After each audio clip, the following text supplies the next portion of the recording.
Hey guys, good morning. This is Daniel. Welcome to the channel, Engelgeist. For those of you that are new, welcome. For those of you that are returning, welcome back. And for those of you that are subscribing over on the Patreon page, thank you so very much for supporting me through your monthly subscription. I greatly appreciate it. Shout out to all of my followers over there. There are special readings that are available only over there. If you choose to support me in that way, you can certainly go over there to patreon.com and look up Engelgeist, choose a subscription level, and that's one way to support the channel. Another way, through non-financial support, would just be to hit the thumbs up symbol or the like button. Subscribe to the channel if you like. Hit the notification bell so that you do get notified when I go live. I usually go live on Sunday nights for charmings, and then other sort of reading things throughout the week, unboxings, the monthly tarot scopes, things like that. So this is your forecast for Monday the 20th of July. It's not necessarily set only for that date. It is a message for the highest good for the greater collective. Therefore, if you see it on a date that's not the 20th of July, it doesn't necessarily mean that it's not a valid message for you. So you can utilize this message at any point in time when it shows up. So don't turn it off if you happen to be watching on a date that's not the actual date. For those of you that watch regularly, this is just a building on the energy of what we've been looking at and what we've been seeing in the forecasts. So let's see what's going on.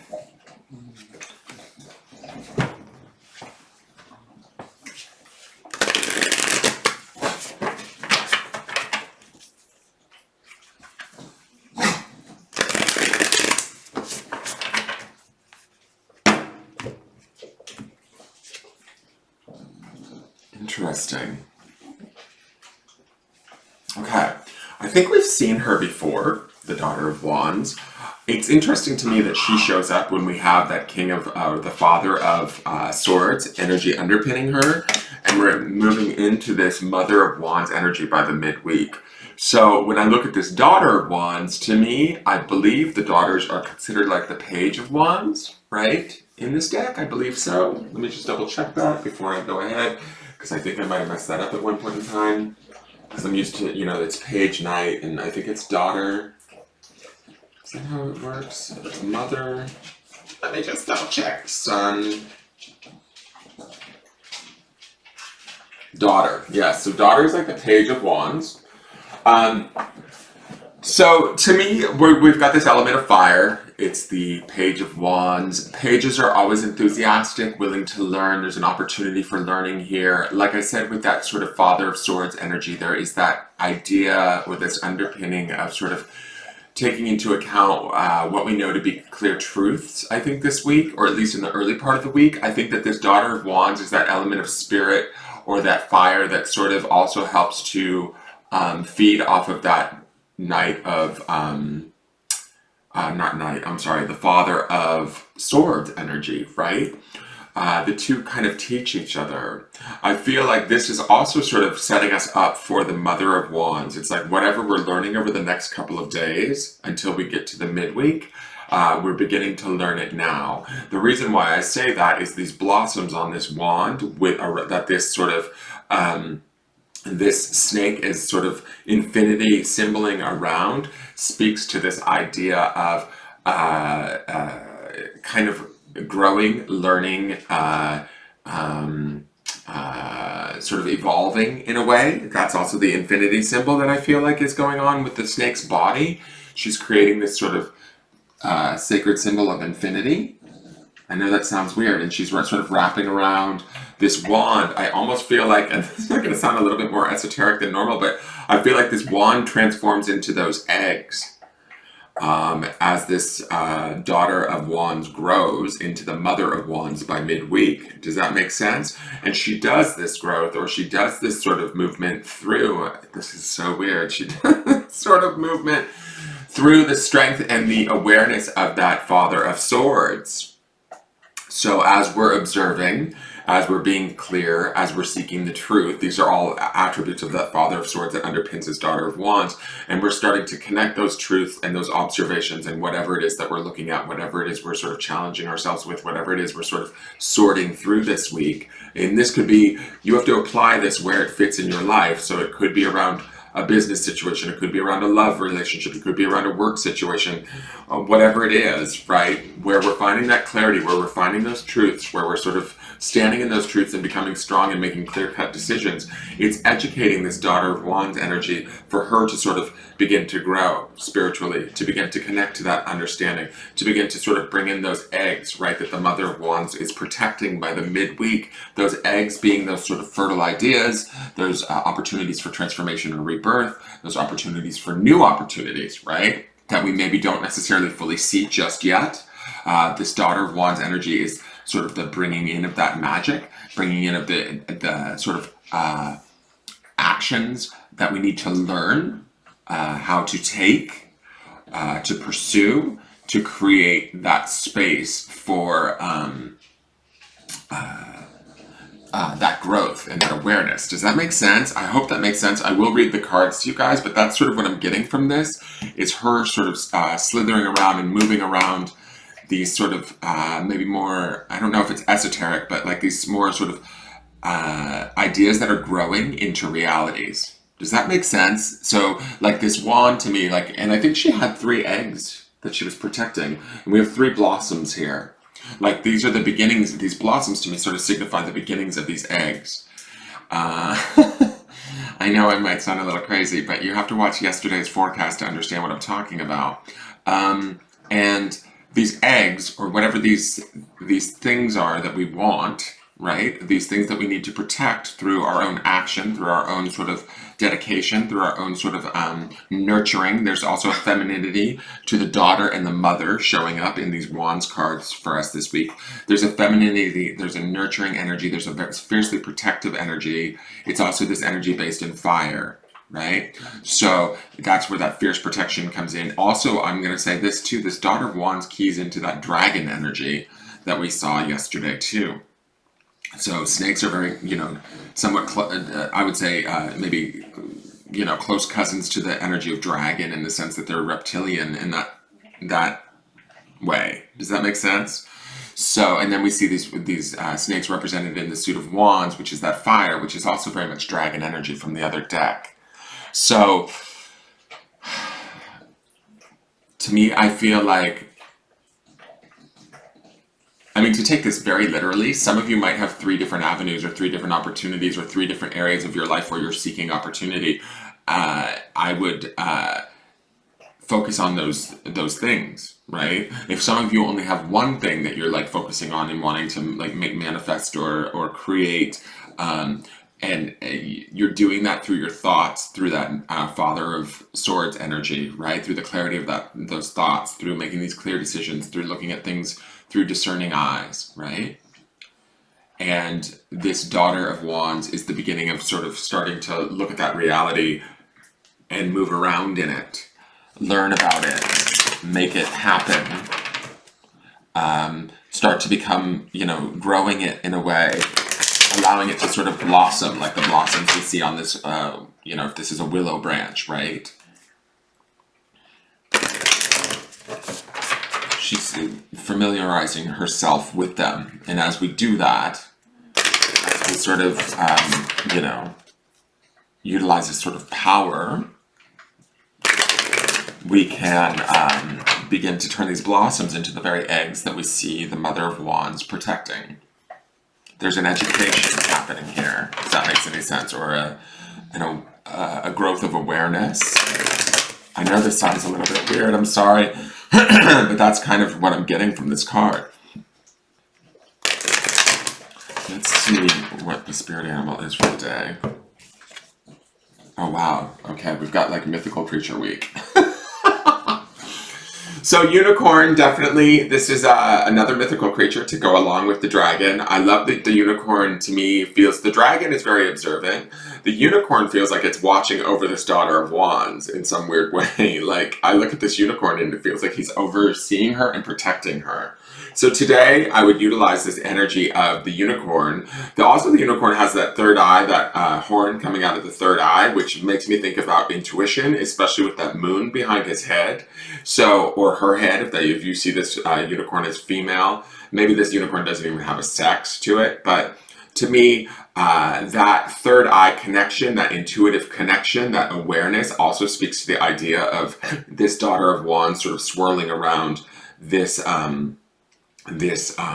spiritual growth, opportunity for learning, this enthusiasm, right? What is it that we want to create? What sort of action steps do we need to take to create it, right? And intuitively, what are the voices or the more subtler thoughts that are happening within us at a more intuitive level that might be guiding us, right? And that's the sort of, mythical nature of this unicorn, right? She's maybe not necessarily the loudest voice in our head or in our heart, in our intuition, right?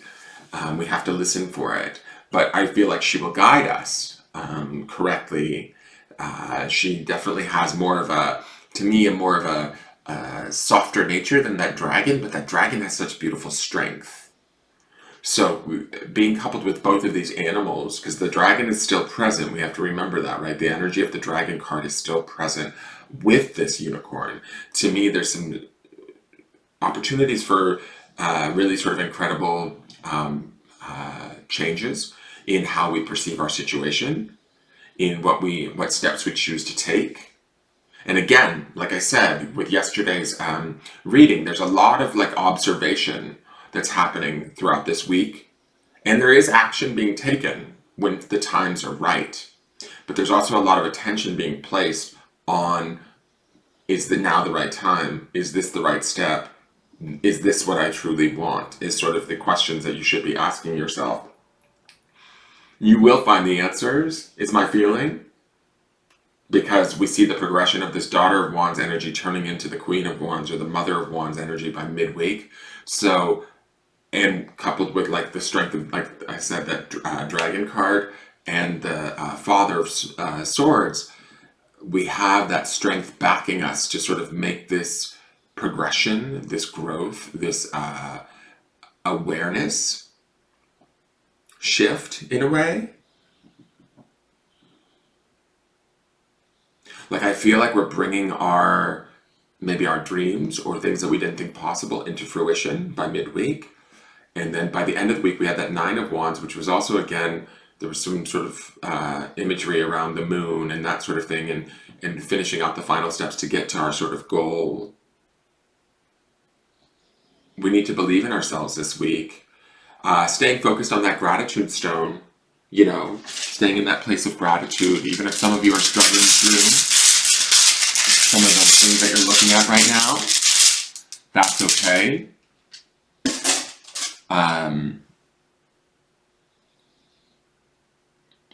You have this sort of the strength and the awareness and the ability to sort of learn from it and create what it is that you desire or that you want, that you feel as though you need. This grounding stone is on carnelian, and it's the word give.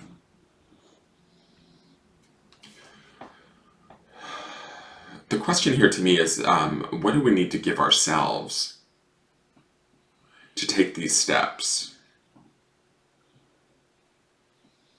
What is it that we require or need to be able to move forward? That's kind of what I want to say. And I feel like forward movement from this daughter of wands to the mother of wands is inevitable. Like we are moving forward. I don't want anybody to think that there's any possibility that we're not. But it's like, what is it that we need to give ourselves that we can ground in, right? So that we can have and trust what it is that we desire and create that. And that might be the clarity also that we see in the Father of Swords, is not only figuring out what it is that we want to give ourselves, right? Or what we feel like we need to be able to give to ourselves right now, but doing that like clearly and concisely. There's sort of like a power in that.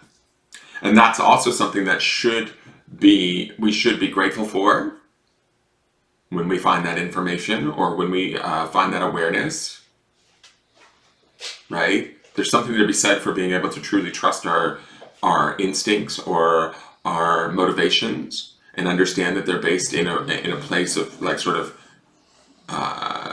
like purity or honor, knowing that we're doing the best that we can. Does that make sense? And that's sort of the Daughter of Wands energy. This is this idea of like, okay, I want this, I want it to play out this way, I understand my motives, I understand. And this could be around any situation, right? And I feel like the clarity of that Father of Swords speaks to this idea of knowing and understanding what our own motives and truths may be, and then starting to utilize those truths to sort of begin to take action. All right, so let me read these stories to you really quick. The cards.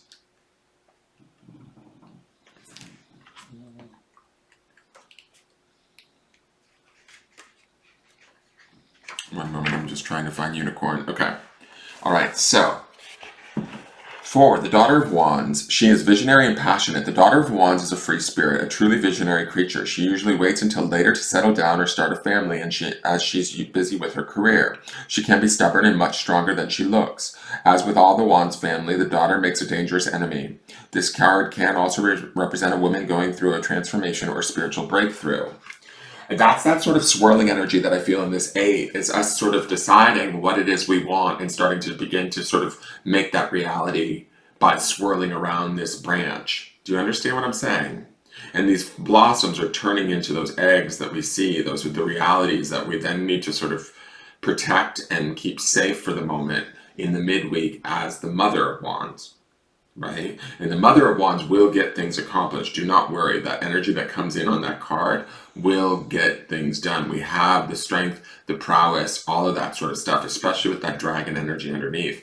Then we have this beautiful unicorn card.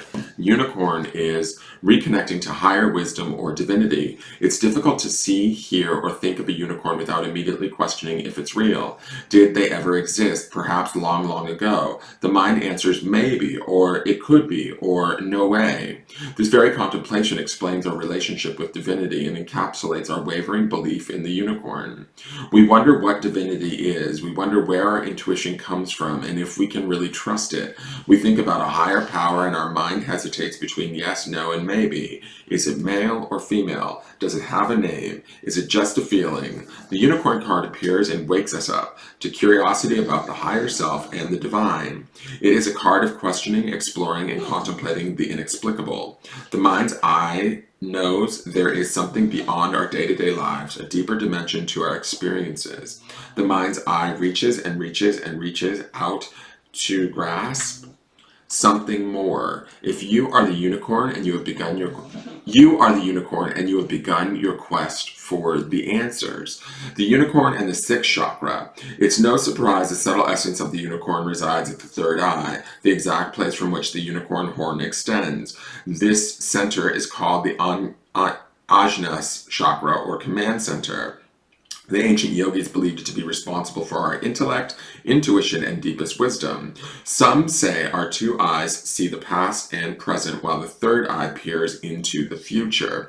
So it's interesting to me, too, that we have this Father of Swords energy, right, which is the intellect, and then we're dealing with these wands energies, the mother and the daughter, which is the spirit. And then unicorn, it talks about in the sixth chakra being the command center. The ancient yogis believed it is to be responsible for our intellect, Father of Swords, intuition, Mother of Wands, and our deepest wisdom, which would be sort of that dragon energy. Hello, guys. I don't know if that makes sense to you guys, but I definitely see a pattern there. And where can we sort of give to ourselves, maybe even give to others? That also ties into that gratitude. But I think right now, when I'm looking at this energy, this is about us, like, taking care of ourselves this week. So that is your forecast for the day. I hope that it makes sense. If it doesn't, leave me a comment or a question. I can certainly try and answer it back. But I think that that's enough to give you guys sort of some guidance. You guys are going to have to apply where this work or where this sort of observations and truths need to sort of be lived from within your life, right? Be it a relationship, a job, whatever it is, right? You have to apply this where it fits in your life, and if it doesn't fit, that's okay too. It maybe isn't meant for you. It's not, doesn't mean anything's wrong. But that's kind of how I'm seeing stuff for the day. I hope that makes sense. Thank you for tuning in. Please like, share, comment, subscribe, and I will see you guys tomorrow. We'll watch how this energy builds. All right, thank you so much, and take care. Bye-bye.